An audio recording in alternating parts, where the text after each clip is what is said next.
माझी गरज होती म्हणून मी तुझ्या दाराशी आलो. पण नंतर मला माझी चूक कळली गं. माझी गरज भागवण्यासाठी तू तुझ्या विश्वातून येऊन मला साथ देणं किंवा तुझ्या विश्वात जाऊन मला प्रवेश देणं या दोन्हीही गोष्टी अतिक्रमण घडल्यासारख्याच झाल्या असत्या नाही का? आणि तसंही एखाद्याच्या वस्तूवर, अधिकारावर, भावविश्वावर अतिक्रमण करणं हे चूकच आहे. हो ना? आणि म्हणूनच मी ठरवलं, स्वतःलाच वजा करायचं आणि निघालो तिथून दूर. तुझ्या विश्वापासून खूप जास्त दूर.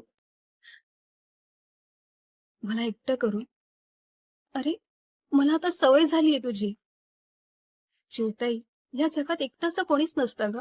आणि समजा जेव्हा आपण एकटं आहो असं जेव्हा वाटतं ना, तेव्हा आपला एकांतच आपला सोबती असतो बघ. आपल्याला आपल्या आयुष्यातल्या पुढच्या प्रवासाची तो वाट दाखवत असतो.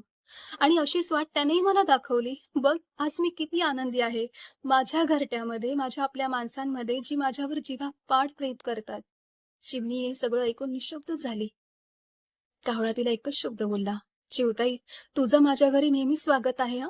तू जेव्हाही टकटक करशील ना, मी मात्र दरवाजा पटकन उघडेल बघ, क्षणाचाही विलंब न करता." आता मात्र चिवताईचे डोळे हे पाणावले. ती भरल्या कंठाने घरी परतणार.